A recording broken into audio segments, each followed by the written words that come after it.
ഓൺലൈനിലേക്ക് സ്വാഗതം. നമ്മൾ ഈ ക്ലാസ്സിലൂടെ നോക്കാൻ പോകുന്നത് SSCRT പാഠഭാഗമാണ്. 9ാം ക്ലാസ്സിലെ സോഷ്യൽ സയൻസിൽ നിന്നുമുള്ള ആദ്യത്തെ ചാപ്റ്റർ, അധ്യായത്തിന്റെ പേര് ലോകത്തിന്റെ നുറുക്കിൽ. അപ്പൊ ഈ അധ്യായത്തിനോടൊപ്പം തന്നെ ഇതിൽ നിന്നും വരുവാനായിട്ട് സാധ്യതയുള്ള മുഴുവൻ ക്വസ്റ്റ്യൻസും നമ്മൾ ഡിസ്കസ് ചെയ്തു പോകുന്നുണ്ട്. അതുകൊണ്ട് തന്നെ ക്ലാസ് കാണുന്നവര് മുഴുവൻ ക്ലാസ്സും അറ്റൻഡ് ചെയ്യാനായിട്ട് ശ്രമിക്കുക. അപ്പൊ നമുക്ക് സ്റ്റാർട്ട് ചെയ്യാം. ആദ്യം നമുക്കിവിടെ പഠിക്കാനായിട്ടുള്ളത് ഭൂപ്രകൃതി സവിശേഷതകളുടെ അടിസ്ഥാനത്തിൽ ഇന്ത്യയെ താഴെ പറയും വിധം തരംതിരിക്കാം. അപ്പൊ ഭൂപ്രകൃതി സവിശേഷതകളുടെ അടിസ്ഥാനത്തിൽ ഇന്ത്യയെ എത്രയായിട്ട് തരംതിരിക്കുന്നു? 5ആയിട്ട് തരംതിരിക്കുന്നു. അവ ഏതൊക്കെയാണ്? ഉത്തര പർവ്വത മേഖല, ഉത്തരേന്ത്യൻ സമതലം, ഉപദ്വീപീയ പീഠഭൂമി, ഇന്ത്യൻ മരുഭൂമി, തീരസമതലങ്ങളും ദ്വീപുകളും എന്നിവയാണ്. അപ്പൊ ഭൂപ്രകൃതിയുടെ അടിസ്ഥാനത്തിൽ ഇന്ത്യയെ 5ആയിട്ട് തരംതിരിക്കാം. അവ ഉത്തരപർവ്വത മേഖല, ഉത്തരേന്ത്യൻ സമതലം, ഉപദ്വീപീയ പീഠഭൂമി, ഇന്ത്യൻ മരുഭൂമി, തീരസമതലങ്ങളും ദ്വീപുകളും. ഇനി അടുത്തതായിട്ട് ലോകത്തിന്റെ മേൽക്കൂര എന്നറിയപ്പെടുന്ന പാമീർ പർവ്വതക്കെട്ടിൽ നിന്നും ഉത്ഭവിച്ച കിഴക്ക് പൂർവാഞ്ചൽ വരെ വ്യാപിക്കുന്ന നിരവധി പർവ്വത നിരകൾ ചേർന്നതാണ് ഇന്ത്യൻ ഉപഭൂഖണ്ഡത്തിന്റെ വടക്കു കിഴക്കൻ അതിരായ ഉത്തര പർവ്വത മേഖല. അപ്പൊ നമ്മളോട് ചോദിക്കുകയാണ്, ഇന്ത്യൻ ഉപഭൂഖണ്ഡത്തിന്റെ വടക്കു കിഴക്കൻ അതിര് ഏത് എന്ന് ചോദിച്ചാൽ ഏതാണ്? ഉത്തര പർവ്വത മേഖലയാണ്. ഉത്തര പർവ്വത മേഖല. അടുത്തതായിട്ട് ലോകത്തിന്റെ മേൽക്കൂര എന്നറിയപ്പെടുന്നത് എന്താണ്? പാമീർ പർവ്വതക്കെട്ട് അല്ലെങ്കിൽ പാമീർ നോട്ടാണ് ലോകത്തിന്റെ മേൽക്കൂര എന്ന് അറിയപ്പെടുന്നത്. ഇവിടെ ഭൂപടത്തിൽ നമുക്ക് കാണാം, പാമീർ പർവ്വതക്കെട്ട് അല്ലെങ്കിൽ പാമീർ നോട്ടാണ് ലോകത്തിന്റെ മേൽക്കൂര എന്ന് അറിയപ്പെടുന്നത്. താരതമ്യേന പ്രായം കുറഞ്ഞതും ഉയരമേറിയവയുമാണ് ഈ പർവ്വത നിരകൾ. ശിലാപാളികൾക്ക് വലനം സംഭവിച്ച് രൂപപ്പെടുന്ന മടക്കു പർവ്വതങ്ങളാണിവ. പടിഞ്ഞാറ് സിന്ധു നദി മുതൽ കിഴക്ക് ബ്രഹ്മപുത്ര നദി വരെ ഏകദേശം 2400 കിലോമീറ്റർ നീളത്തിൽ വ്യാപിച്ചു കിടക്കുന്ന ഉത്തര പർവ്വത മേഖലയ്ക്ക് 150 മുതൽ 400 കിലോമീറ്റർ വരെ വീതിയുണ്ട്. ഉയരമേറിയ കൊടുമുടികളും ഹിമാനികളും താഴ്വരകളും നിറഞ്ഞ സവിശേഷമായ ഭൂപ്രദേശമാണിത്. ഭൂപ്രകൃതി സവിശേഷതകളുടെ അടിസ്ഥാനത്തിൽ ഉത്തര പർവ്വത മേഖലയെ 3ആയിട്ട് തിരിക്കാം. ഉത്തര പർവ്വത മേഖലയെ കുറിച്ചാണ് ഇവിടെ പറയുന്നത്. താരതമ്യേന പ്രായം കുറഞ്ഞതും ഉയരമേറിയതുമാണ് ഈ പർവ്വത നിരകൾ. എന്താണ്? പിന്നെ ശിലാപാളികൾക്ക് വലനം സംഭവിച്ച് രൂപപ്പെട്ട മടക്കു പർവ്വതങ്ങളാണ് ഇവ എന്നതും ഓർക്കുക. ഇനി പടിഞ്ഞാറ് സിന്ധു നദി മുതൽ കിഴക്ക് ബ്രഹ്മപുത്ര നദി വരെ ഇത് വ്യാപിച്ചു കിടക്കുന്നു. അപ്പൊ പടിഞ്ഞാറ് സിന്ധു നദി മുതൽ കിഴക്ക് ബ്രഹ്മപുത്ര നദി വരെ വ്യാപിച്ചു കിടക്കുന്നു എന്നതും ഇതിന്റെ നീളം എന്ന് പറയുന്നത് ഏകദേശം 2400 കിലോമീറ്റർ ആണ് എന്നതും ഇതിന്റെ വീതി എന്ന് പറയുന്നത് 150 മുതൽ 400 കിലോമീറ്റർ വരെ ആണ് എന്നതും ഓർത്തുവെക്കുക. ഉത്തരപർവ്വത മേഖലയെ എത്രയായിട്ട് തിരിക്കാം? ഉത്തരപർവ്വത മേഖലയെ എന്താണ്? 3ആയിട്ടാണ് തിരിക്കുന്നത്. ഉത്തരപർവ്വത മേഖലയെ 3ആയിട്ട് തിരിക്കാം. അവ ട്രാൻസ് ഹിമാലയം, കിഴക്കൻ കുന്നുകൾ എന്നിവയാണ്. ഇപ്പൊ ഭൂപ്രകൃതിയുടെ സവിശേഷതകളുടെ അടിസ്ഥാനത്തിൽ ഉത്തരപർവ്വത നിരയെ 3ആയിട്ട് തിരിക്കുന്നു. അവ ട്രാൻസ് ഹിമാലയം, കിഴക്കൻ കുന്നുകൾ. ഈ പോയിന്റും നോട്ട് ചെയ്യുക. സമുദ്രനിരപ്പിൽ നിന്നും ശരാശരി 900 മീറ്ററിനുള്ളിൽ ഉയരമുള്ള ഭൂരൂപങ്ങൾ പൊതുവെ പർവ്വതങ്ങൾ എന്നാണ് അറിയപ്പെടുന്നത്. അപ്പോൾ സമുദ്രനിരപ്പിൽ നിന്നും ശരാശരി 900 മീറ്ററിനുള്ളിൽ ഉയരമുള്ള ഭൂരൂപങ്ങൾ അറിയപ്പെടുന്നത് എന്ത് എന്ന് ചോദിച്ചാൽ ഏതാണ്? പർവ്വതങ്ങൾ. എത്ര മീറ്ററിന് മുകളിലാണ്? 900 മീറ്ററിന് മുകളിൽ ഉയരമുള്ള ഭൂരൂപങ്ങളാണ് പർവ്വതങ്ങൾ എന്ന് അറിയപ്പെടുന്നത്. ഇവിടെ റൈറ്റ് സൈഡിൽ നമുക്ക് ബോക്സ് തന്നിട്ടുണ്ട്. മടക്കു പർവ്വതങ്ങൾ, ഫോൾഡ് മൗണ്ടെയിൻസ്, മടക്കു പർവ്വതങ്ങൾ. ഭൂവൽക്കത്തിലെ ശിലാപാളികൾ സമ്മർദ്ദ ബലത്താൽ മടങ്ങി മടക്കു പർവ്വതങ്ങൾ രൂപപ്പെടാറുണ്ട്. വലനം എന്ന ഈ പ്രക്രിയയിലൂടെയാണ് മടക്കു പർവ്വതങ്ങൾ രൂപപ്പെടുന്നത്. ഹിമാലയം, ആൽപ്സ് തുടങ്ങിയ പർവ്വതനിരകൾ ഇത്തരത്തിൽ രൂപപ്പെട്ടതാണ്. അപ്പോൾ ഭൂവൽക്കത്തിലെ ശിലാപാളികൾ സമ്മർദ്ദ ബലത്താലും മടങ്ങി മടക്കു പർവ്വതങ്ങൾ രൂപപ്പെടാറുണ്ട്. മടക്കു പർവ്വതങ്ങൾ രൂപപ്പെടുന്നതിന് കാരണമായ പ്രക്രിയ ഏത് എന്ന് ചോദിച്ചാൽ എന്താണ്? വലനമാണ്. വലനം അല്ലെങ്കിൽ ഫോൾഡിംഗ് എന്ന പ്രക്രിയ മൂലമാണ് മടക്കു പർവ്വതങ്ങൾ രൂപപ്പെടുന്നത്. ഇനി മടക്കു പർവ്വതങ്ങൾക്ക് ഉദാഹരണങ്ങൾ ഏതൊക്കെയാണ്? ഹിമാലയം, ആൽപ്സ് തുടങ്ങിയ പർവ്വതനിരകളാണ് മടക്കു പർവ്വതങ്ങൾക്ക് ഉദാഹരണം. മടക്കു പർവ്വതങ്ങൾക്ക് ഉദാഹരണം ഏതൊക്കെയാണ്? ഹിമാലയം, ആൽപ്സ് പർവ്വതനിരകൾ മടക്കു പർവ്വതങ്ങൾക്ക് ഉദാഹരണമാണ് എന്നതും പ്രത്യേകം നോട്ട് ചെയ്യുക. ഇനി നമുക്ക് ക്വസ്റ്റ്യൻസിലേക്ക് പോവാം. ആദ്യത്തെ ചോദ്യം, ലോകത്തിന്റെ മേൽക്കൂര എന്നറിയപ്പെടുന്നത് പാമീർ പർവ്വതക്കെട്ട് അല്ലെങ്കിൽ പാമീർ നോട്ടാണ് ലോകത്തിന്റെ മേൽക്കൂര എന്ന് അറിയപ്പെടുന്നത്.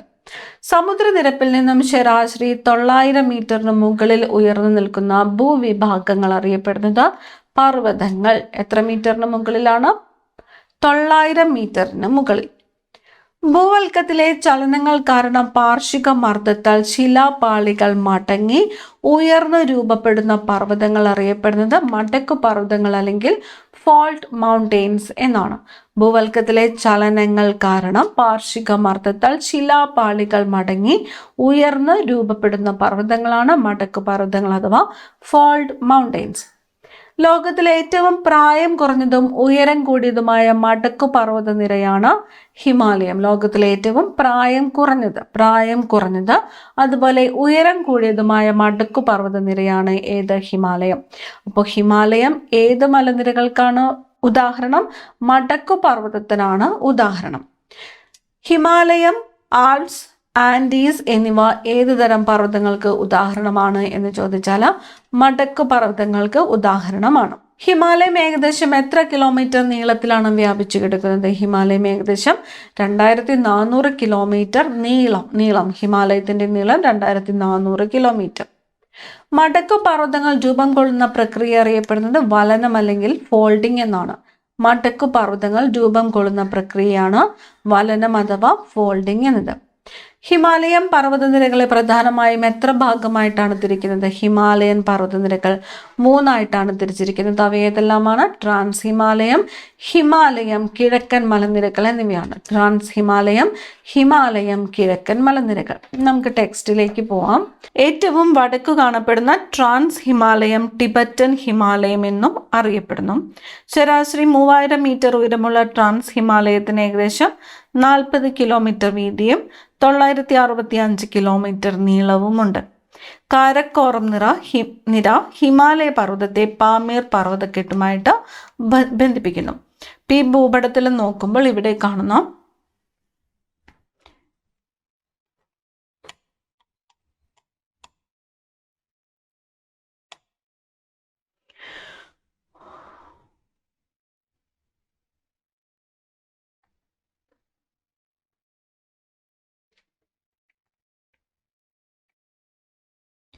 ഇവിടെ ഏറ്റവും വടക്കു ഭാഗത്തായിട്ട് കാണപ്പെടുന്ന ഇതാണ് ടിബറ്റൻ ഹിമാലയം അല്ലെങ്കിൽ ട്രാൻസ് ഹിമാലയം എന്ന് അറിയപ്പെടുന്നത്.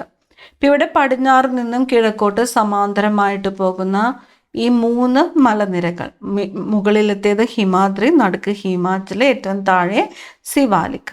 ട്രാൻസ് ഹിമാലയത്തിന് തെക്കായി കിഴക്കോട്ട് വ്യാപിക്കുന്ന 3 സമാന്തര പർവ്വത നിരകൾ കണ്ടില്ലേ? ഹിമാദ്രി, ഹിമാചൽ, സിവാലിക് എന്നിവയാണ് ഈ സമാന്തര പർവ്വത നിരകൾ. ഇവ 3ഉം ചേർന്നതാണ് എന്ത്? ഹിമാലയം. ഹിമാദ്രി, ഹിമാചൽ, സിവാലിക് എന്നിവ ചേർന്നതാണ് ഹിമാലയം.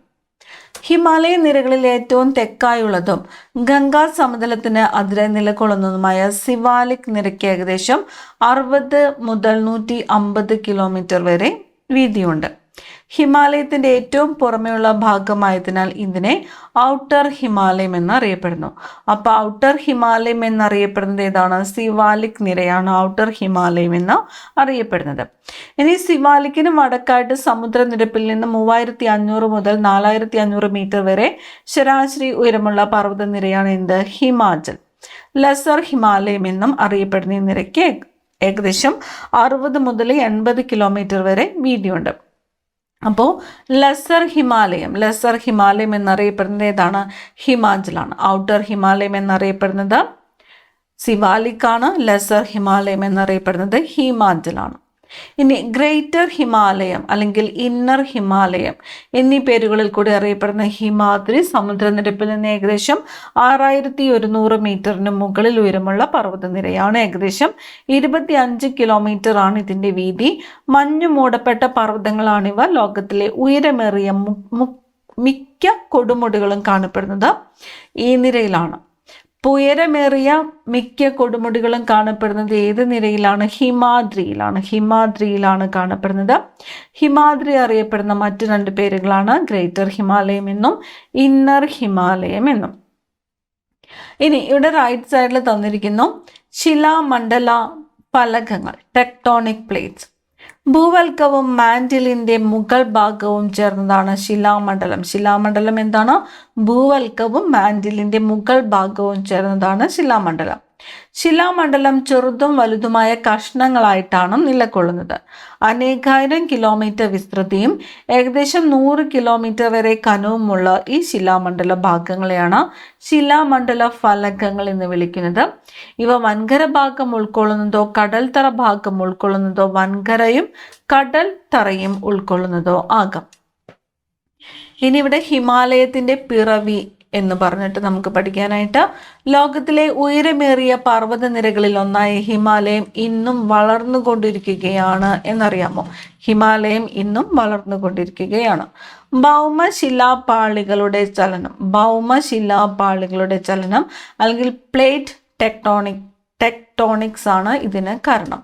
ഹിമാലയം ഇപ്പോഴും വളർന്നുകൊണ്ടിരിക്കുന്നതിന് കാരണം എന്ന് പറയുന്നത് ഭൗമശിലാപാളികളുടെ ചലനമാണ്. വൻകരയും സമുദ്രഭാഗവും ചേർന്ന ശിലാപാളികളാണ് ടെക്ടോണിക് ഫലകങ്ങൾ. ശിലാമണ്ഡലത്തിന് താഴെ ഉയർന്ന താപത്താൽ ശിലകൾ ഉരുകി അർദ്ധദ്രാവാവസ്ഥയിൽ നിലകൊള്ളുന്ന ഭാഗമാണ് എന്ത്? അസ്തനോസ്ഫിയർ.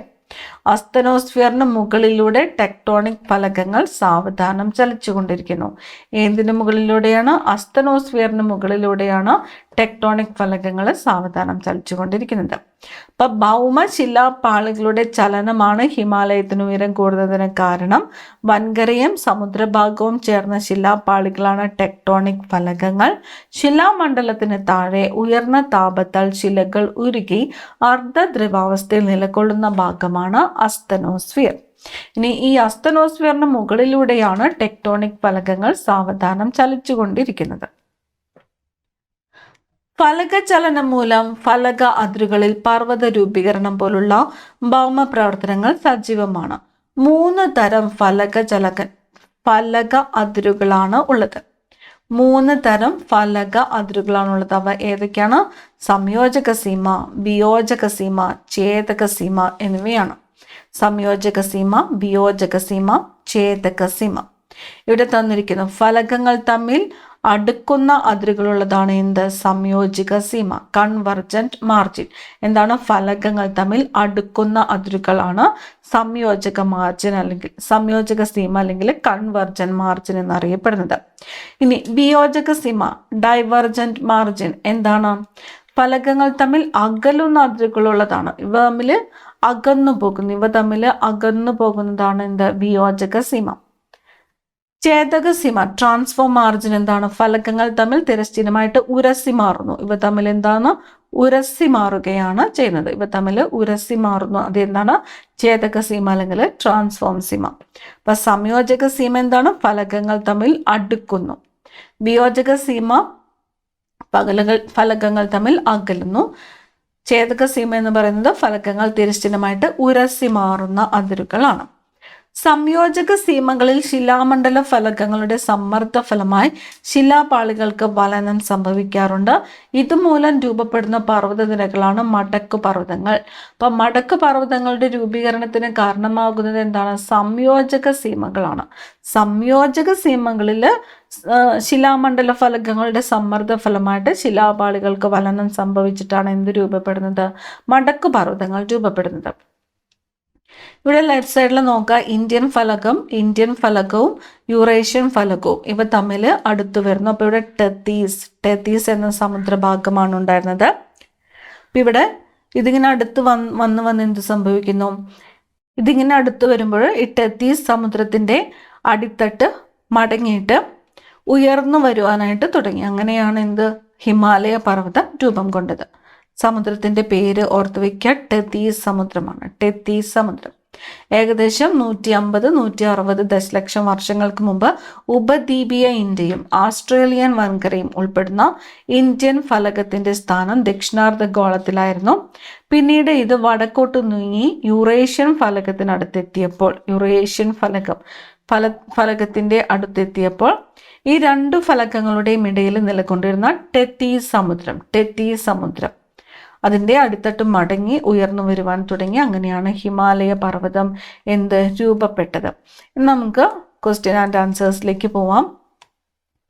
ഏത് പർവ്വതനിരയിലാണ് മൗണ്ട് എവറസ്റ്റ് സ്ഥിതി ചെയ്യുന്നത്? മൗണ്ട് എവറസ്റ്റ് സ്ഥിതി ചെയ്യുന്ന പർവ്വതനിര ഏതാണ്? ഹിമാദ്രി അല്ലെങ്കിൽ മധ്യ ഹിമാലയത്തിലാണ് മൗണ്ട് എവറസ്റ്റ് സ്ഥിതി ചെയ്യുന്നത്. ഹിമാദ്രി അല്ലെങ്കിൽ മധ്യ ഹിമാലയത്തിലാണ് മൗണ്ട് എവറസ്റ്റ് സ്ഥിതി ചെയ്യുന്നത്.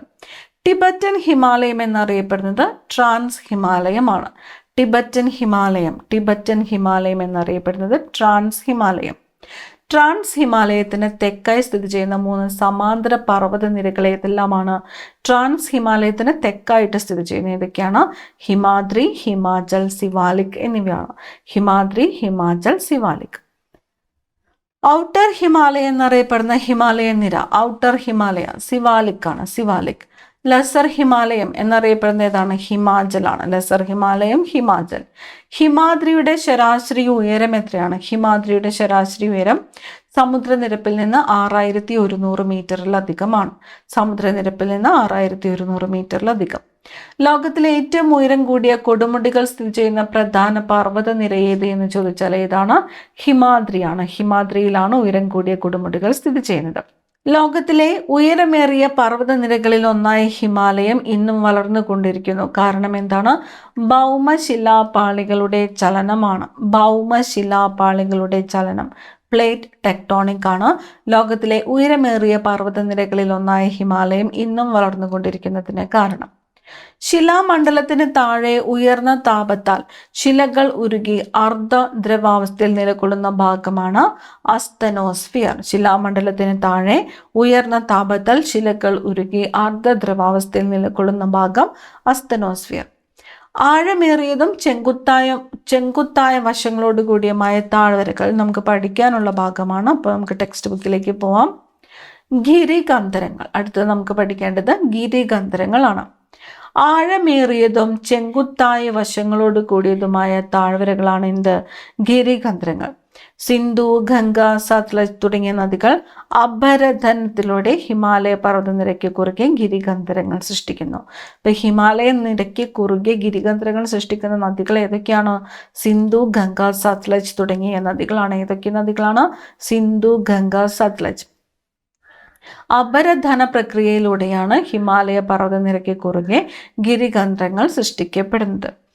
ആഴമേറിയതും ചെങ്കുത്തായ വശങ്ങളോട് കൂടിയതുമായ താഴ്വരകളാണ്. ആഴമേറിയതും ചെങ്കുത്തായ വശങ്ങളോട് കൂടിയ താഴ്വരകളാണ് എങ്ങനെ അറിയപ്പെടുന്നത്? ഗിരികന്ധരങ്ങൾ.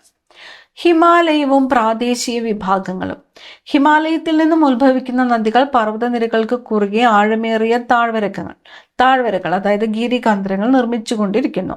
പർവ്വതനിരകൾക്ക് കുറുകെ ഒഴുകുന്ന നദികളെ അടിസ്ഥാനപ്പെടുത്തിയാണ് ഹിമാലയത്തെ പ്രാദേശിക വിഭാഗങ്ങളായിട്ട് വേർതിരിക്കുന്നത്. എന്താണ്? പർവ്വത നിരകൾക്ക് കുറുകെ ഒഴുകുന്ന നദികളെ അടിസ്ഥാനപ്പെടുത്തിയാണ് ഹിമാലയത്തെ പ്രാദേശിക വിഭാഗങ്ങളായിട്ട് വേർതിരിക്കുന്നത്. അവ ഏതൊക്കെയാണ്? പടിഞ്ഞാറൻ ഹിമാലയം, മധ്യ ഹിമാലയം, കിഴക്കൻ ഹിമാലയം എന്നിവയാണ്.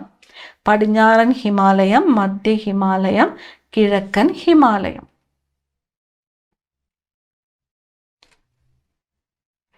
ഹിമാലയത്തിന്റെ 3 പ്രാദേശിക മേഖലകളും അവയെ വേർതിരിക്കുന്ന നദികളുമാണ് ചുവടെ നൽകിയിട്ടുള്ള പട്ടികയിൽ ഉൾപ്പെടുത്തിയിരിക്കുന്നത്.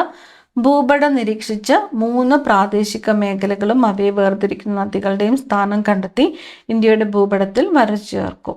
അപ്പം നമുക്കിവിടെ പഠിക്കേണ്ടത് എന്താണ്? ഹിമാലയ മേഖല, അതുപോലെ അവയെ വേർതിരിക്കുന്ന നദികൾ. പടിഞ്ഞാറൻ ഹിമാലയത്തിനെ വേർതിരിക്കുന്നത് സിന്ധു, കാളി എന്നീ നദികളാണ്. സിന്ധു.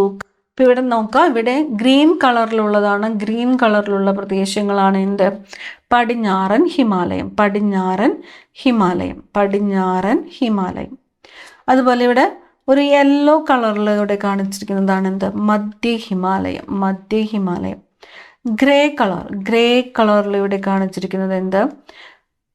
കിഴക്കൻ ഹിമാലയം. കിഴക്കൻ ഹിമാലയം. ഇപ്പം ഇവിടെ പറഞ്ഞിരിക്കുന്നത് എന്താണ്? പടിഞ്ഞാറൻ ഹിമാലയത്തെ വേർതിരിക്കുന്നത് സിന്ധു നദി. ഇവിടെ സിന്ധു നദി. അതുപോലെ ഇവിടെ കാളി നദി. സിന്ധു നദി, കാളി നദി എന്നിവയാണ് പടിഞ്ഞാറൻ ഹിമാലയത്തെ വേർതിരിക്കുന്നത്. സിന്ധു നദി, കാളി നദി. ഇനി മധ്യ ഹിമാലയത്തെ വേർതിരിക്കുന്നത് കാളി, തിസ്ത എന്നീ നദികളാണ്. ഇവിടെ നോക്കുമ്പോൾ ഇവിടെ കാളി നദിയും അതുപോലെ ഇവിടെ നമുക്ക് കാണാം ടിസ്റ്റ നദി. കാളി നദിയും ടിസ്റ്റ നദിയുമാണ് മധ്യ ഹിമാലയത്തെ വേർതിരിക്കുന്നത്. അപ്പൊ കിഴക്കൻ ഹിമാലയത്തെ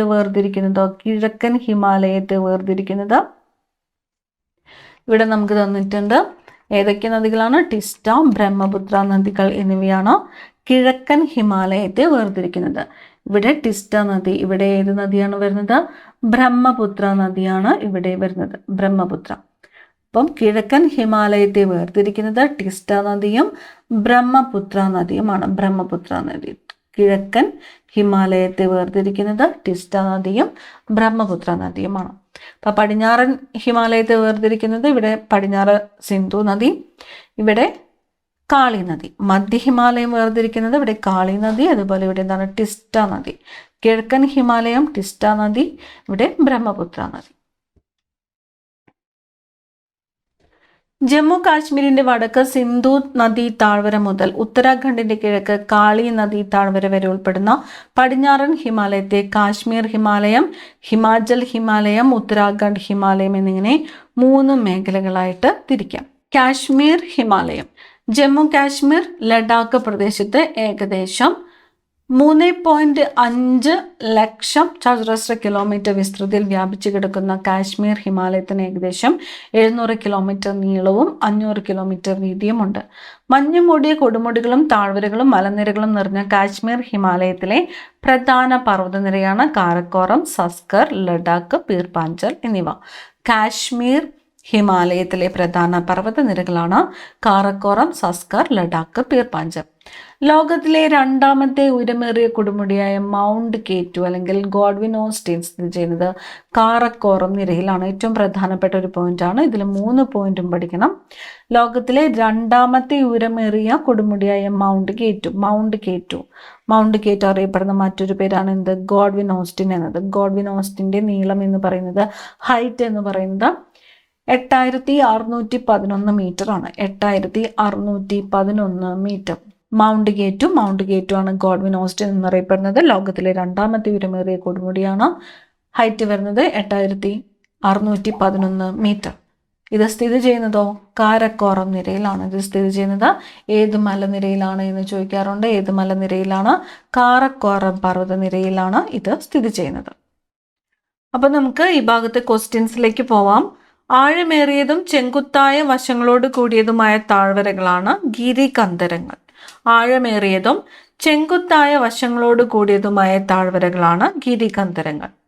ലോകത്തിലെ 2ാമത്തെ ഉയരമേറിയ കൊടുമുടി ഏതാണ്? മൗണ്ട് കേറ്റു ആണ്. ലോകത്തെ 2ാമത്തെ ഉയരമേറിയ കൊടുമുടി ഏതെന്ന് ചോദിച്ചാൽ മൗണ്ട് കേറ്റു. മൗണ്ട് കേറ്റു ആണ് ഗോഡ്വിൻ ഓസ്റ്റിൻ എന്ന് അറിയപ്പെടുന്നത്. ഗോഡ്വിൻ ഓസ്റ്റിൻ എന്നറിയപ്പെടുന്ന കൊടുമുടി ഏതാണ്? മൗണ്ട് കേറ്റു ആണ്. അപ്പം മൗണ്ട് കേറ്റുവിന്റെ ഉയരം എത്രയാണ്? 8611 മീറ്റർ ആണ് മൗണ്ട് കേറ്റുവിന്റെ ഉയരം. 8611 മീറ്റർ. അപ്പം ലോകത്തിലെ 2ാമത്തെ ഉയരമേറിയ കൊടുമുടി മൗണ്ട് കേറ്റു സ്ഥിതി ചെയ്യുന്ന പർവ്വതനിര ഏതാണ്? കാരക്കോറം പർവ്വതനിരയിലാണ് മൗണ്ട് കേറ്റു സ്ഥിതി ചെയ്യുന്നത്. മൗണ്ട് കേറ്റു ആണ് ഗോഡ്വിൻ ഓസ്റ്റിൻ എന്നറിയപ്പെടുന്നത്. മൗണ്ട് കേറ്റുവിന്റെ ഉയരം 8611 മീറ്റർ ആണ്. സ്ഥിതി ചെയ്യുന്നത് കാരക്കോറം പർവ്വതനിരയിലാണ്. പടിഞ്ഞാറൻ ഹിമാലയത്തെ വേർതിരിക്കുന്ന നദികൾ ഏതൊക്കെയാണ്? പടിഞ്ഞാറൻ ഹിമാലയത്തെ വേർതിരിക്കുന്നത് സിന്ധു, കാളി നദികളാണ്. സിന്ധു നദിയും കാളി നദിയുമാണ് പടിഞ്ഞാറൻ ഹിമാലയത്തെ വേർതിരിക്കുന്നത്. മധ്യ ഹിമാലയത്തെ വേർതിരിക്കുന്നത് കാളി നദിയും ടീസ്റ്റ നദിയുമാണ്. കാളി നദിയും ടീസ്റ്റ നദിയുമാണ് മധ്യ ഹിമാലയത്തെ വേർതിരിക്കുന്നത്. ഇനി കിഴക്കൻ ഹിമാലയത്തെ വേർതിരിക്കുന്ന നദികൾ ഏത് എന്ന് ചോദിച്ചാലോ ടീസ്റ്റ നദിയും ബ്രഹ്മപുത്ര നദിയുമാണ്. അപ്പൊ പടിഞ്ഞാറൻ ഹിമാലയം, മധ്യ ഹിമാലയം, കിഴക്കൻ ഹിമാലയം, ഈ ഭാഗങ്ങളെ വേർതിരിക്കുന്ന നദികൾ. ഹിമാലയം രൂപം കൊണ്ടിരിക്കുന്നത് ഏത് തരം ഫലകാതിരിലാണ്? ഹിമാലയം രൂപം കൊണ്ടിരിക്കുന്നത് ഏതു തരം ഫലകാതിരിലാണ് എന്ന് ചോദിച്ചാലോ സംയോജക സീമയിലാണ് ഹിമാലയം രൂപം കൊണ്ടിരിക്കുന്നത്. നമുക്ക് പാഠഭാഗത്തേക്ക് പോവാം. അടുത്തതായിട്ട് ഇവിടെ പറഞ്ഞിരിക്കുന്നു, സിയാച്ചിൻ, ബോൾഡോരോ തുടങ്ങിയവ ഈ പ്രദേശത്തെ പ്രധാന ഹിമാനികളാണ്. അപ്പൊ ഹിമാനികളെ കുറിച്ചാണ്. ഏതൊക്കെയാണ്? സിയാച്ചിൻ ഹിമാനി, ബോൾഡോരോ ഹിമാനി എന്നിവ പ്രധാന ഹിമാനികളാണ്. സിന്ധു നദിയിലും അതിന്റെ പോഷക നദികളായ രവി, ചലം, ചിനാബ് തുടങ്ങിയ നദിയിലും വർഷം മുഴുവൻ സമൃദ്ധമായ നീരൊഴുക്ക് സാധ്യമാക്കുന്നത് ഈ ഹിമാനികളാണ്. അപ്പൊ സിന്ധു നദിയിലും അതുപോലെ തന്നെ അതിന്റെ പോഷക നദികൾ, സിന്ധു നദിയുടെ പോഷക നദികളാണ് എന്തൊക്കെ? രവി, ചലം, ചിനാബ് എന്നിവ സിന്ധു നദിയുടെ പോഷക നദികളാണ്. അപ്പൊ സിന്ധു നദിയിലും രവി, ചലം, ചിനാബ് തുടങ്ങിയ നദിയിലും വർഷം മുഴുവൻ സമൃദ്ധമായ നീരൊഴുക്ക് സാധ്യമാക്കുന്നത് എന്തുകൊണ്ടാണ്? ഈ ഹിമാനികൾ ഉള്ളത് കൊണ്ടാണ്. ഏതൊക്കെയാണ്? സിയാച്ചിൻ ഹിമാനിയും ബോൾഡോരോ ഹിമാനിയും. ഹിമാനികളുടെ പേര് ഓർത്ത് വെക്കുക, സിയാച്ചിൻ, ബോൾഡോരോ. അടുത്തത്, പർവ്വതങ്ങളുടെ ഇരുവശങ്ങളെയും തമ്മിൽ ബന്ധിപ്പിച്ച് ഗതാഗതം സാധ്യമാക്കുന്നത് എന്താണ്? ചുരങ്ങളാണ്. പർവ്വതനിരകൾ മുറിച്ചു കടക്കാൻ സഹായകമായ സ്വാഭാവിക ഇടങ്ങളാണ് ചുരങ്ങൾ. പീർ പാഞ്ചൽ പർവ്വത നിരയ്ക്ക് കുറുകെയുള്ള ബെനിഹാൽ ചുരമാണ് ജമ്മു പ്രദേശത്തെ കാശ്മീർ താഴ്വരയുമായിട്ട് ബന്ധിപ്പിക്കുന്നത്. അപ്പോൾ ജമ്മു പ്രദേശത്തെ കാശ്മീർ താഴ്വരയുമായിട്ട് ബന്ധിപ്പിക്കുന്ന ചുരം ഏത് എന്ന് ചോദിച്ചാൽ ഏതാണ്? ജമ്മു പ്രദേശത്തെ കാശ്മീർ താഴ്വരയുമായിട്ട് ബന്ധിപ്പിക്കുന്ന ചുരമാണ് ബെനിഹാൽ ചുരം ജമ്മു പ്രദേശത്തെ കാശ്മീർ താഴ്വരയുമായിട്ട് ബന്ധിപ്പിക്കുന്നു. ഇനിയുടെ സിയാച്ചിൻ ഹിമാനിയെ കുറിച്ച് പറഞ്ഞിരിക്കുന്ന ഒരു പോയിന്റ്, ലോകത്തിലെ ഏറ്റവും ഉയരത്തിൽ സ്ഥിതി ചെയ്യുന്ന യുദ്ധഭൂമിയാണ് സിയാച്ചിൻ ഹിമാനി. ലോകത്തിലെ ഏറ്റവും ഉയരത്തിൽ സ്ഥിതി ചെയ്യുന്ന യുദ്ധഭൂമി ഏതാണ്? സിയാച്ചിൻ ഹിമാനിയാണ്. ഇപ്പൊ ഇവിടെ ഒരു ക്വസ്റ്റ്യൻ പറഞ്ഞിട്ടുണ്ട്, ഹിമാലയൻ നദികളിൽ വർഷം മുഴുവൻ ജലസമൃദ്ധമായിരിക്കാൻ കാരണം എന്താണ്? ഈ ഹിമാനികളാണ്. സിയാച്ചിൻ, ബോൾഡോരോ തുടങ്ങിയ ഹിമാനികൾ മൂലമാണ് നദികളിൽ വർഷം മുഴുവൻ ജലസമൃദ്ധമായിരിക്കുന്നത്. ഇനി ശുദ്ധജല തടാകങ്ങൾ ധാരാളമുള്ള കാശ്മീർ ഹിമാലയത്തിലെ ഒരു പ്രധാന തടാകമാണ് ദാൽ. അപ്പൊ ദാൽ തടാകം വരുന്നത് എവിടെയാണ്? കാശ്മീർ ഹിമാലയത്തിലാണ്. ഈ തടാകത്തിന്റെ കരയിലാണ് ശ്രീനഗർ പട്ടണം സ്ഥിതി ചെയ്യുന്നത്. ശ്രീനഗർ പട്ടണം സ്ഥിതി ചെയ്യുന്നത് ഏത് തടാകത്തിന്റെ കരയിലാണ്? ദാൽ തടാകത്തിന്റെ കരയിലാണ്. കാശ്മീരിലെ ഒരു പ്രധാന വിനോദസഞ്ചാര വാണിജ്യ കേന്ദ്രം കൂടിയാണിത്. ദാൽ തടാകത്തിലെ ഷിക്കാര തോണികളും അതുപോലെ ഫ്ലോട്ടിംഗ് മാർക്കറ്റുകളും കാശ്മീർ ടൂറിസത്തിന്റെ മുഖമുദ്രകളാണ്. അപ്പൊ ദാൽ തടാകത്തിൽ ഒരു ഷിക്കാര തോണിയാണ് ഇവിടെ ചിത്രത്തിൽ തന്നിരിക്കുന്നത്. തോണിയുടെ പേരും കൂടി ഓർത്ത് വെക്കുക. ഇനി ഗുൽമാർഗ് ഇവിടെ ലെഫ്റ്റ് സൈഡിൽ വേനൽക്കാലത്തെ ചിത്രവും അതുപോലെ തന്നെ മഞ്ഞുകാലത്തെ ചിത്രവും തന്നിരിക്കുന്നു. പർവ്വതച്ചരിവുകളിൽ വേനൽക്കാലങ്ങളിൽ രൂപപ്പെടുന്ന പുൽമേടുകളാണ് മർഗുകൾ. എന്താണ്? പർവ്വതച്ചരിവുകളിൽ വേനൽക്കാലങ്ങളിൽ രൂപപ്പെടുന്ന പുൽമേടുകളാണ് മർഗുകൾ എന്ന് പറയുന്നത്. ശൈത്യകാലങ്ങളിൽ മഞ്ഞു മൂടപ്പെടുന്ന മർഗുകൾ സ്കീയിങ് പോലുള്ള മഞ്ഞുകാല വിനോദങ്ങൾക്കായിട്ട് ധാരാളം സഞ്ചാരികളെ ആകർഷിക്കുന്നു. സോൺമാർഗ്, ഗുൽമാർഗ് എന്നിവ ഇവയിൽ ചിലതാണ്. മർഗുകൾ എന്താണ്? പർവ്വതച്ചരിവുകളിൽ വേനൽക്കാലത്ത് രൂപപ്പെടുന്ന പുൽമേടുകളാണ് മർഗുകൾ. ഈ പോയിന്റ് നോട്ട് ചെയ്യുക, മർഗുകൾ. ഹിമാചൽ കുറിച്ചാണ് അടുത്തതായിട്ട് നോക്കുന്നത്. പ്രധാനമായും ഹിമാചൽ പ്രദേശത്ത് സംസ്ഥാനം ഉൾപ്പെടുന്ന ഹിമാലയ ഭാഗമാണ് ഹിമാലയം. പ്രധാനമായിട്ടും ഹിമാചൽ പ്രദേശ് സംസ്ഥാനം ഉൾപ്പെടുന്ന ഹിമാലയ ഭാഗം ഏതാണ്? ഹിമാലയമാണ്.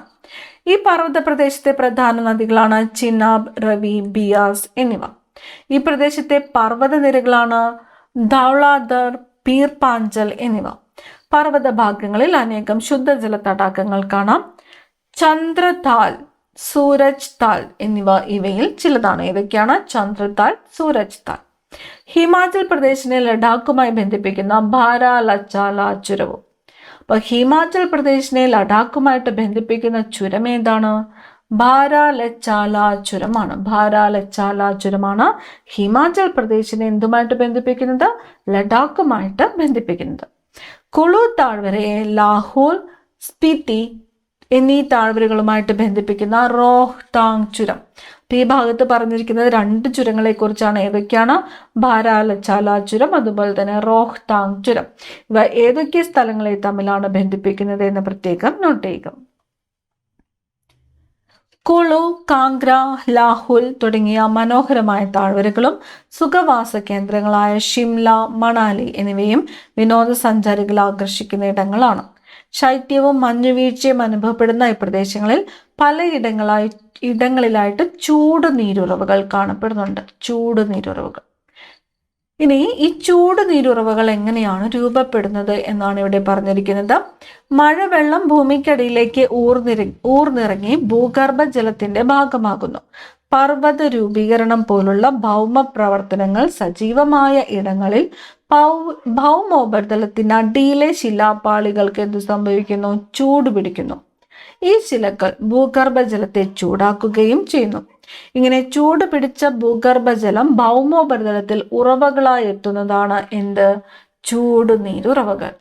ഹിമാലയ പർവ്വത ഭാഗങ്ങളിൽ ധാരാളം ചൂട് നീരുറവകൾ കാണാം. ഉദാഹരണങ്ങളാണ് നുബ്ര താഴ്വര, മണികരൺ, ഗീർ ഗംഗ എന്നിവ. 3 പേരുകൾ നോട്ട് ചെയ്യുക. എന്തൊക്കെയാണ്? നുബ്ര താഴ്വര, മണികരൺ, ഗീർ ഗംഗ. നുബ്ര താഴ്വര, മണികരൺ, ഗീർ ഗംഗ. ചൂട് നീരുറവുകളിൽ നിന്നുള്ള ഭൗമ താപോർജം ജിയോ തെർമൽ എനർജി ഉപയോഗിച്ച് വൈദ്യുതി ഉൽപ്പാദിപ്പിക്കാൻ സാധിക്കും. ഹിമാചൽ പ്രദേശിലെ മണികരൺ ചൂട് നീരുറവിൽ നിന്നും ഇത്തരത്തിൽ വൈദ്യുതി ഉൽപ്പാദിപ്പിക്കുന്നുണ്ട്.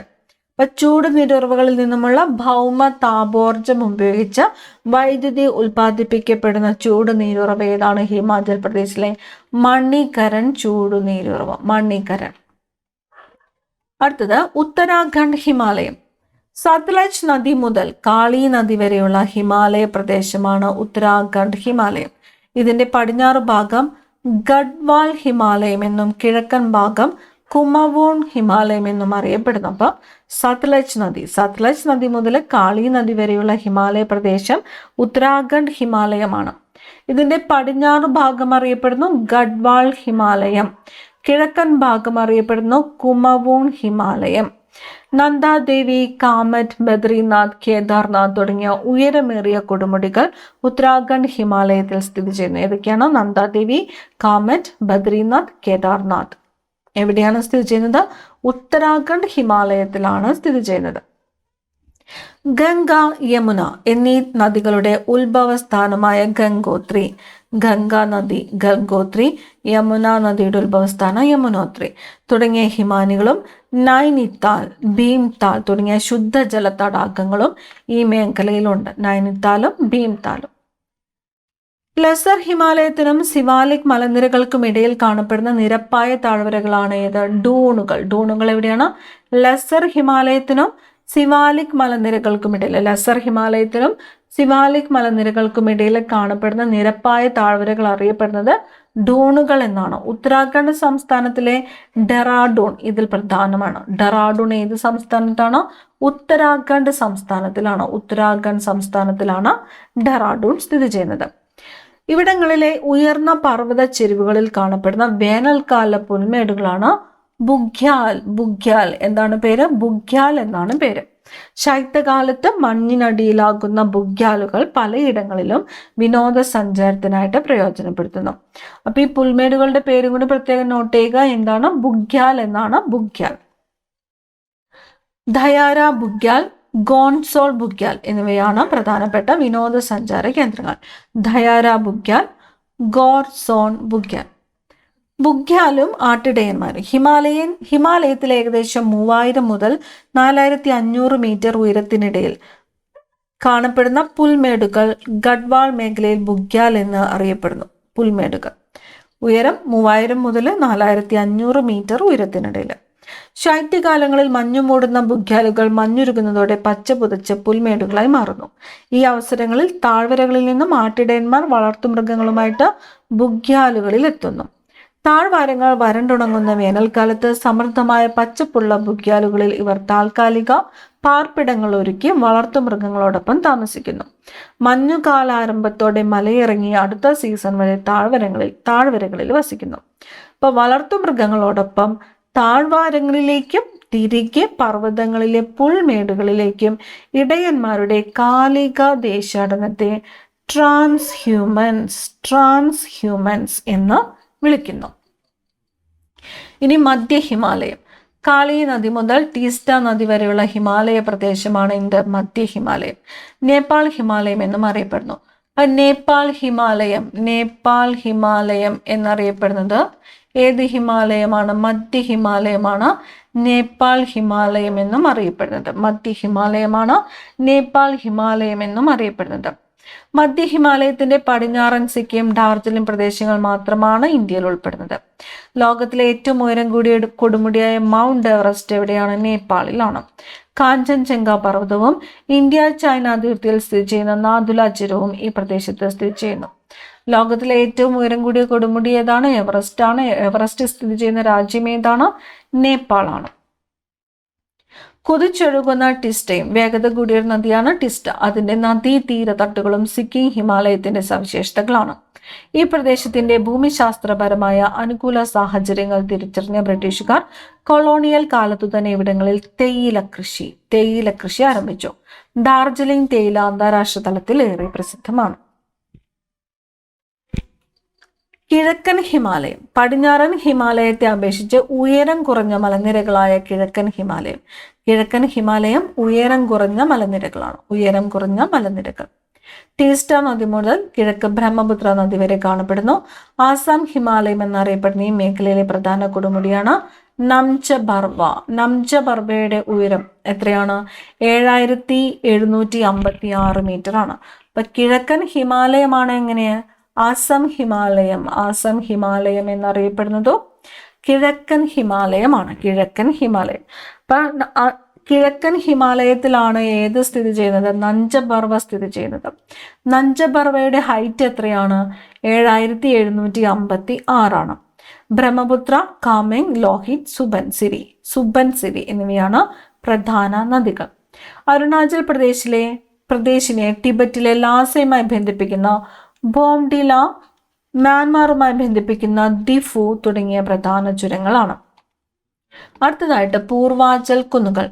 ബ്രഹ്മപുത്ര താഴ്വരയ്ക്ക് കിഴക്ക് ഹിമാലയ പർവ്വതം, വടക്ക് തെക്ക് ദിശയിൽ അരുണാചൽ പ്രദേശ് മുതൽ മിസോറം വരെ താരതമ്യേന ഉയരം കുറഞ്ഞ കുന്നുകളാണ് കാണപ്പെടുന്നത്.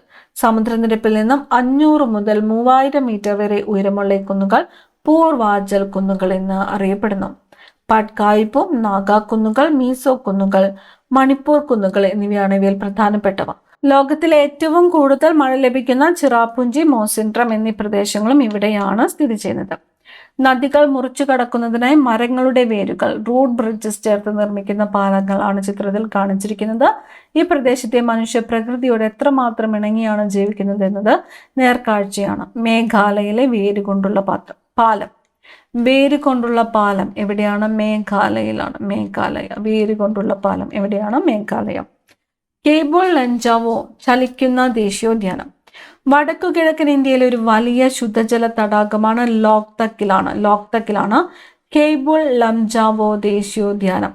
തടാകത്തിൽ പൊങ്ങിക്കിടക്കുന്ന സസ്യാവശിഷ്ടങ്ങളും മണ്ണും ചേർന്ന് രൂപപ്പെടുന്ന തുരുത്തുകളാണ് പുംടി.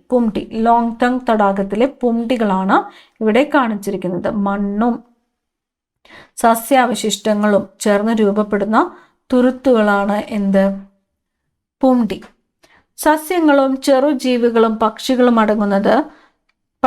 അടങ്ങുന്ന തനത് ആവാസ വ്യവസ്ഥയെ ലോക്തക് തടാകത്തിലെ പുംടികൾ ചേർന്നാണ് കേബിൾ ലംജാവോ ദേശീയോദ്യാനം.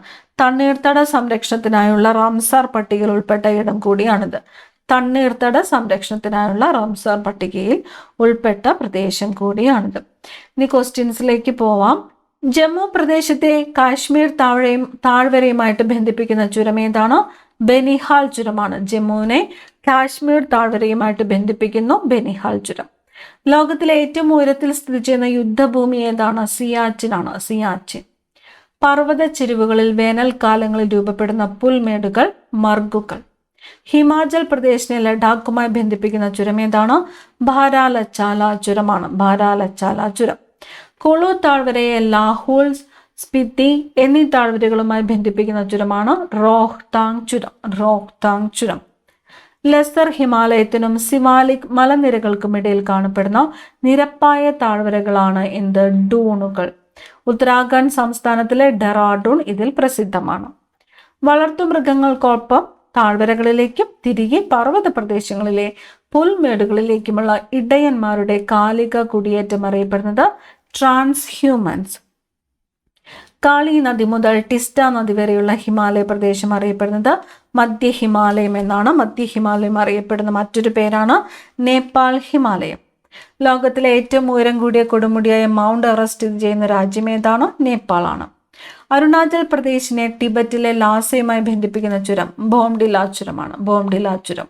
അരുണാചൽ പ്രദേശിനെ മ്യാൻമാറുമായി ബന്ധിപ്പിക്കുന്ന ചുരം ദിഫു ആണ്. ദിഫു. കേബിൾ ലാംജാവോ ദേശീയോദ്യാനം സ്ഥിതി ചെയ്യുന്നത് എവിടെയാണ്?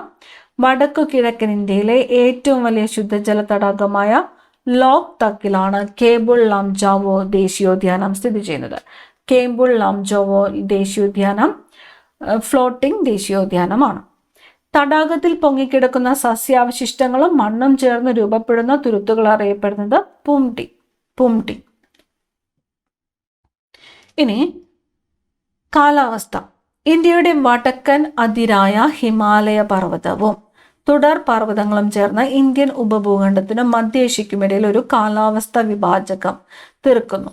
ഹിമാലയ പർവ്വത പ്രദേശങ്ങളിലെ കാലാവസ്ഥ അതത് പ്രദേശത്തിന്റെ ഉയരത്തിനും ഭൂപ്രകൃതിക്കുമനുസരിച്ച് വ്യത്യാസപ്പെട്ടിരിക്കുന്നു. താരതമ്യേന ഉയരം കുറഞ്ഞ പർവ്വത ചരിവുകളും സിവാലിക് മലയടിവാരങ്ങളിലും മിതോഷ്ണ കാലാവസ്ഥയായിരിക്കും. എന്നാൽ ഉയരം കൂടിയ പർവ്വത ഭാഗങ്ങളിൽ കുറഞ്ഞ താപനിലയിലും ശൈത്യ കാലാവസ്ഥയുമായിരിക്കും അനുഭവപ്പെടുന്നത്. ഉയർന്ന പർവ്വത ഭാഗങ്ങളിലും ലഡാക്ക് മേഖലയിലും ധ്രുവ സമാനമായ തീവ്ര ശൈത്യ കാലാവസ്ഥ അനുഭവപ്പെടുന്നു. സിവാലിക് മലനിരകളുടെ തെക്കൻ ചെരുവുകളും വടക്കു കിഴക്കൻ ഇന്ത്യയിലും തെക്കു പടിഞ്ഞാറ് മൺസൂൺ മഴ ലഭിക്കുന്നു. ബംഗാൾ ഉൾക്കടലിൽ നിന്ന് വീശുന്ന മൺസൂൺ കാറ്റുകൾ ആസാം ഹിമാലയത്തിനും പൂർവാചൽ കുന്നിനുമിടയിൽ എത്തുമ്പോൾ ഏറെക്കുറെ മുഴുവൻ നീരാവിയും ഈ പ്രദേശത്ത് പെയ്തൊഴിയുന്നു. അതിനാൽ വടക്കു കിഴക്കൻ ഇന്ത്യയിൽ പ്രത്യേകിച്ച് മേഘാലയ പീഠഭൂമിയിൽ ഉയർന്ന തോതിൽ മഴ ലഭിക്കുന്നു. അടുത്തത് നദീവ്യവസ്ഥയാണ്. സിന്ധു, ഗംഗ, ബ്രഹ്മപുത്ര എന്നീ നദികളും അവയുടെ പോഷക നദികളും ചേർന്നതാണ് ഹിമാലയൻ നീരൊഴുക്ക് വ്യൂഹം. ഹിമാലയൻ നദികൾ ഏതൊക്കെയാണ്? സിന്ധു, ഗംഗ, ബ്രഹ്മപുത്ര. മഴയിൽ നിന്നും മഞ്ഞുരുകിയും ജലം ലഭിക്കുന്നതിനാൽ ഈ വർഷം മുഴുവൻ നീരൊഴുക്കുള്ള നദികളാണ് ഇവ. പർവ്വത പ്രദേശത്ത് അതിശക്തമായ നീരൊഴുക്കാണ് ഈ നദികൾക്കുള്ളത്. സമതല പ്രദേശങ്ങളിൽ വെള്ളപ്പൊക്കവും ഗതിമാറി ഒഴുകലും സാധാരണമാണ്. ഈ നദികൾ പർവ്വത പ്രദേശങ്ങളിൽ ഭൂരൂപ താഴ്വരകൾ, ഗിരികന്ധരങ്ങൾ, വെള്ളച്ചാട്ടങ്ങൾ തുടങ്ങിയ ഭൂരൂപങ്ങൾ സൃഷ്ടിക്കുന്നു. വെള്ളച്ചാട്ടം എന്താണ്? നദിയുടെ ഒഴുക്കിനിടയിൽ ഉയരത്തിൽ നിന്നും നദീജലം കുത്തനെ താഴോട്ട് പതിക്കുന്നതാണ് വെള്ളച്ചാട്ടം. നദിയുടെ സഞ്ചാരപാതയിൽ ഉറപ്പ് കുറഞ്ഞ ശിലകൾ കൂടുതലായി അപരദന വിധേയമാകുന്നതാണ് വെള്ളച്ചാട്ടങ്ങൾ രൂപപ്പെടാൻ കാരണം. ഭൂരൂപ താഴ്വര. നദി ഒഴുകുമ്പോൾ വശങ്ങളിലെ അപരദനം മൂലം വീതി വർദ്ധിക്കുകയും നദീതടത്തിലെ അടിത്തട്ടിലെ അപരദനം മൂലം ആഴം വർദ്ധിക്കുകയും ചെയ്യുന്നു. ഈ പ്രദേശങ്ങളിൽ ചരിഞ്ഞ വശങ്ങളോടുകൂടിയ നദീതാഴ്വരകൾ രൂപപ്പെടുന്നു. ഇവ ഇംഗ്ലീഷ് അക്ഷരമാലയിൽ ബി അക്ഷരത്തിനോട് സാദൃശ്യമുള്ളതിനാൽ ഭൂരൂപ താഴ്വര എന്നറിയപ്പെടുന്നു. ഇപ്പൊ ഭൂരൂപ താഴ്വര രൂപപ്പെടുന്ന പ്രക്രിയ ഏതാണ്? അപരദനം മൂലമാണ്. ഹിമാലയൻ നദികൾ.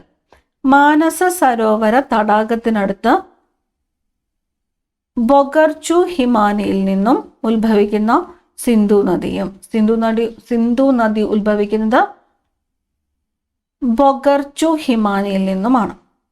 അതിൻ്റെ പോഷക നദികളുമാണ് വടക്കു പടിഞ്ഞാറൻ ഹിമാലയത്തിലെ പ്രധാന നീരൊഴുക്കു വ്യൂഹം. ഗംഗോത്രി ഹിമാനിയിലെ ഗോമുഖിൽ നിന്ന് ഉത്ഭവിക്കുന്ന ഗംഗാ നദി. അതിൻ്റെ പോഷക നദികളായ യമുന, ഗാഗ്ര, ഗാണ്ഡക്, കോസി തുടങ്ങിയവയുമാണ് ഉത്തരാഖണ്ഡ്, നേപ്പാൾ ഹിമാലയത്തിലെ പ്രധാന നദികൾ. മാനസ സരോവര തടാകത്തിനടുത്ത് ചമയങ്തുങ് ഹിമാനിയിൽ നിന്നും ഉത്ഭവിക്കുന്ന ബ്രഹ്മപുത്രയും അതിൻ്റെ പോഷക നദികളായ ദിബാങ്, ലോഹിത്, മാനസ് തുടങ്ങിയവയുമാണ് കിഴക്കൻ ഹിമാലയത്തിലെ നദീവ്യൂഹം. മണ്ണ്. ഹിമാലയ പർവ്വത പ്രദേശത്ത് പൊതുവായി പർവ്വത മണ്ണും വനമണ്ണുമാണ് കാണപ്പെടുന്നത്. താഴ്വാരങ്ങളിൽ നേർത്ത തരികളോട് കൂടിയതും ജൈവാംശം കൂടുതലുള്ളതുമായ മണ്ണാണ് കാണപ്പെടുന്നത്. ഉയർന്ന ചരിവുകളിൽ വലിയ തരികളോട് കൂടിയ ജൈവാംശം കുറഞ്ഞ മണ്ണായിരിക്കും കാണാൻ സാധിക്കുക. താഴ്വരകളിൽ എക്കലിന്റെ നിക്ഷേപമാണ് പ്രധാനമായിട്ടും കാണപ്പെടുന്നത്.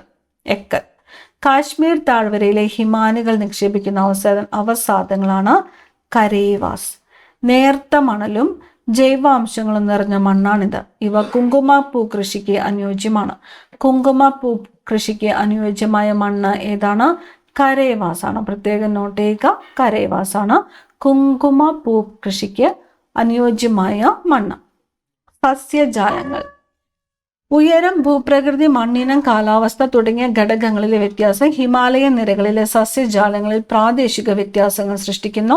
കിഴക്കൻ ഹിമാലയത്തിലും വടക്കു കിഴക്കൻ കുന്നുകളിലും ശരാശരി വാർഷിക മഴ 200 സെന്റിമീറ്ററിൽ മുകളിലായി ലഭിക്കുന്നതിനാൽ ഉഷ്ണമേഖല നിത്യഹരിതവനങ്ങൾ കൂടുതലായി കാണപ്പെടുന്നു.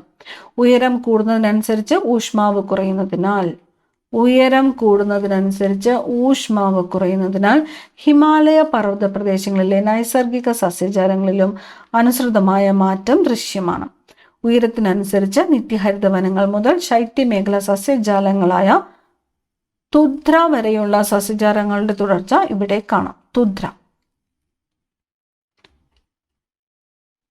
താഴ്വരകളിലും ഉയരം കുറഞ്ഞ പർവ്വത ചെരുവുകളിലും അർദ്ധ നിത്യഹരിതവനങ്ങളിലും ഇലപൊഴിയും വനങ്ങളും കാണപ്പെടുന്നു. 1000 മുതൽ 2000 മീറ്റർ വരെ ഉയരത്തിൽ ആർദ്ര മിതോഷ്ണ വനങ്ങൾ കാണാം. പൈൻ, ദേവദാരു തുടങ്ങിയ സ്തൂപികാഗ്ര വൃക്ഷങ്ങൾ പർവ്വതച്ചെരുവുകളിൽ കൂടുതലായി വളരുന്നു. പ്രദേശത്തിന്റെ ഉയരം കൂടുന്നതിനനുസരിച്ച് ഉയർച്ച കുറഞ്ഞ സസ്യങ്ങളായ ജുനിപ്പർ, റോഡോഡെൻഡ്രോൺ തുടങ്ങിയവയും ഏറ്റവും ഉയർന്ന പ്രദേശങ്ങളിൽ ആൽപൈൻ പുൽമേടുകളും കാണാം. വന്യജീവി സമ്പത്ത്. സ്വാഭാവിക വനഭൂമി ധാരാളമായുള്ള ഹിമാലയ പർവ്വത പ്രദേശം വന്യജീവി സമ്പന്നവുമാണ്. യാക്ക്, കസ്തൂരിമാൻ, ഒറ്റക്കൊമ്പൻ കാണ്ടാമൃഗം, ഹിമപ്പുലി തുടങ്ങിയ നിരവധി ജീവിവർഗങ്ങളുടെ തനത് ആവാസ കേന്ദ്രമാണ് ഇവിടം. ജൈവമണ്ഡല റിസർവുകൾ, ദേശീയോദ്യാനങ്ങൾ, വന്യജീവി സങ്കേതങ്ങൾ തുടങ്ങിയവയെല്ലാം വന്യജീവി സമ്പത്തിന്റെ സംരക്ഷണമാണ് ലക്ഷ്യം വെക്കുന്നത്. അടുത്തതായിട്ട് പ്രധാനപ്പെട്ട ദേശീയോദ്യാനങ്ങളാണ് പറയുന്നത്. ഏതൊക്കെയാണ്? പടിഞ്ഞാറൻ ഹിമാലയത്തില് ഡച്ചിങ്കാം, ഹെമീസ് പൂക്കളുടെ താഴ്വര, കോർബറ്റ് രാജാജി ദേശീയോദ്യാനം. ഡച്ചിങ്കാം ജമ്മു കാശ്മീർ, ഹെമീസ് ലഡാക്ക് പൂക്കളുടെ താഴ്വര ഉത്തരാഖണ്ഡ്, കോർബറ്റ് ഉത്തരാഖണ്ഡ്, രാജാജി ദേശീയോദ്യാനം ഉത്തരാഖണ്ഡ്. കിഴക്കൻ ഹിമാലയം കാഞ്ചൻജംഗ എവിടെയാണ്? സിക്കിമിലാണ്. ഡിബ്രു സൈഖോവ അസമിലാണ്. കാസിരംഗ അസമിലാണ്. മാനസ് അസമിലാണ്. കേബുൾ ലംജോവോ എവിടെയാണ്? മണിപ്പൂരിലാണ്. അടുത്തതായിട്ട് കൃഷിയാണ്. ഭൂപരമായ പരിമിതികൾ കാരണം പർവ്വത പ്രദേശങ്ങളിൽ കൃഷി താരതമ്യേന കുറവാണ്. ഉയരം, ചെങ്കുത്തായ ചരിവ്, പാകമാകാത്ത മണ്ണ്, കുറഞ്ഞ താപനില തുടങ്ങിയവയാണ് പ്രതികൂല ഘടകങ്ങൾ.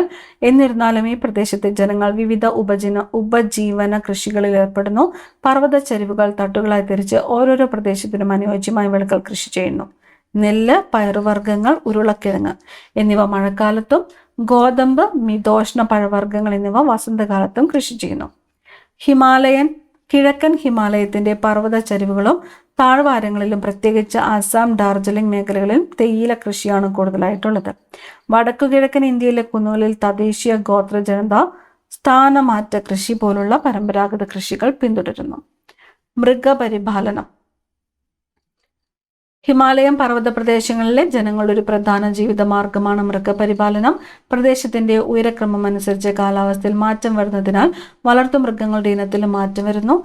താഴ്വാരങ്ങളിൽ ആട്, പശു തുടങ്ങിയ മൃഗങ്ങളും ഉയരം കൂടിയ പർവ്വത ഭാഗങ്ങളിൽ ചെമ്മരിയാട്, കുതിര തുടങ്ങിയവയും ശൈത്യമേഖലയായ ഹിമാചൽ, ലഡാക്ക് ഭാഗങ്ങളിൽ തണുപ്പിനെ അതിജീവിക്കാൻ ശേഷിയുള്ള യാക്ക് പോലുള്ള മൃഗങ്ങളെയും വളർത്തുന്നു. പടിഞ്ഞാറൻ ഹിമാലയത്തിലെ പർവ്വത പുൽമേടുകളിൽ മൃഗപരിപാലനം നടത്തുന്ന ഇടയ ജനവിഭാഗമാണ് എന്ത്? ഗുജ്ജർ. എവിടെയാണ്? പടിഞ്ഞാറൻ ഹിമാലയത്തിലെ പർവ്വത പുൽമേടുകളിൽ മൃഗപരിപാലനം നടത്തുന്ന ഇടയ ജനമാണ് എന്ത്? ഗുജ്ജർ. ഇനി ടൂറിസത്തിനെ കുറിച്ചാണ് പറയുന്നത്. ഭൂപ്രകൃതി സവിശേഷതകൾ അനുകൂലമായതിനാൽ ഹിമാലയ പ്രദേശങ്ങൾ വിനോദസഞ്ചാരത്തിന് ഏറെ സാധ്യതയുള്ള ഒരു വരുമാന മേഖലയായിട്ട് മാറിയിട്ടുണ്ട്. പ്രധാനപ്പെട്ട ഒരു പോയിന്റ് ഇവിടെയുള്ളത് 1953 മെയ് 29 ഷെർപ്പ ടെൻസിംഗ് നോർഗെയും എഡ്മണ്ട് ഹിലാരിയും എവറസ്റ്റ് കൊടുമുടി കീഴടക്കിയതിനു ശേഷമാണ് ടൂറിസം വികസനത്തിന്റെ മൂന്നാം ഘട്ടമായ ആധുനിക ടൂറിസം സാധ്യതകൾ ഹിമാലയ പ്രദേശത്ത് വികസിപ്പിച്ചത്. ആരൊക്കെയാണ്? ഷെർപ്പ ടെൻസിംഗ് നോർഗെയും എഡ്മണ്ട് ഹിലാരിയും. എവറസ്റ്റ് കീഴടക്കിയ ദിവസം ഏതാണ്? 1953 മെയ് 29.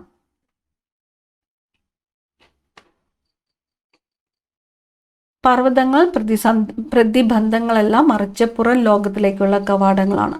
ടെൻസിംഗ് നോർഗെ മലയാളത്തിലേക്ക് മൊഴിമാറ്റം നടത്തിയത്. അദ്ദേഹത്തിന്റെ വാക്കുകളാണ് ഇത്. പർവ്വതങ്ങൾ പ്രതിബന്ധങ്ങളെല്ലാം മറിച്ച് പുറം ലോകത്തിലേക്കുള്ള കവാടങ്ങളാണ് എന്നത് ആരുടെ വാക്കുകളാണ്? ടെൻസിംഗ് നോർഗെയുടെ വാക്കുകളാണ്. ഇനി നമുക്ക് ബാലൻസ് ഉള്ള ക്വസ്റ്റ്യൻസും കൂടി ഒന്ന് നോക്കാം. സിന്ധു നദിയുടെ ഉത്ഭവസ്ഥാനം മാനസ സരോവര തടാകത്തിനടുത്ത ബൊഗർച്ചു ഹിമാനിയിൽ നിന്നുമാണ്. ഗംഗാ നദിയുടെ ഉത്ഭവസ്ഥാനം ഗംഗോത്രി ഹിമാനിയിലെ ഗോമുഖിൽ നിന്നുമാണ്. ബ്രഹ്മപുത്ര നദിയുടെ ഉത്ഭവസ്ഥാനം മാനസ സരോവര തടാകത്തിനടുത്ത് ചെമയുങ്തുങ് ഹിമാനിയിൽ നിന്നുമാണ്. കുങ്കുമപ്പൂവ് കൃഷിക്ക് അനുയോജ്യമായ മണ്ണ് ഏതാണ്? കരേവ മണ്ണാണ്. ദച്ചിങ്ങാം ദേശീയോദ്യാനം സ്ഥിതി ചെയ്യുന്ന സംസ്ഥാനം ഏതാണ്? ജമ്മു കാശ്മീർ. കാഞ്ചൻജംഗ ദേശീയോദ്യാനം എവിടെയാണ്? സിക്കിമിലാണ്. ഹെമീസ് ദേശീയോദ്യാനം സ്ഥിതി ചെയ്യുന്നത് എവിടെയാണ്? ലഡാക്കിലാണ്. ദിബ്രു സൈഖോവ ദേശീയോദ്യാനം എവിടെയാണ്? ആസാമിലാണ്. പൂക്കളുടെ താഴ്വര ദേശീയോദ്യാനം സ്ഥിതി ചെയ്യുന്നത് ഉത്തരാഖണ്ഡിലാണ്. കാസിരംഗ ദേശീയോദ്യാനം എവിടെയാണ്? ആസാമിലാണ്. കോർബറ്റ് ദേശീയോദ്യാനം ജിം കോർബറ്റ് ഉത്തരാഖണ്ഡിലാണ്. മാനസ് ദേശീയോദ്യാനം ആസാമിലാണ്. രാജാജി ദേശീയോദ്യാനം എവിടെയാണ്? ഉത്തരാഖണ്ഡിലാണ്. കേബിൾ ലഞ്ചാവോ ദേശീയോദ്യാനം സ്ഥിതി ചെയ്യുന്ന സംസ്ഥാനം ഏതാണ്? മണിപ്പൂരാണ്. ഷെർപ്പ ടെൻസിംഗ് നോർഗെയും എഡ്മണ്ട് ഹിലാരിയും എവറസ്റ്റ് കൊടുമുടി കീഴടക്കിയ വർഷം ഏതാണ്? 1953 മെയ് 29. ഇത്രയും ക്വസ്റ്റ്യൻസ് ആണ് നമുക്ക് ഈ ഭാഗത്ത് പഠിക്കാനായിട്ടുള്ളത്. അടുത്ത ക്ലാസ്സിൽ കാണാം. Thank you.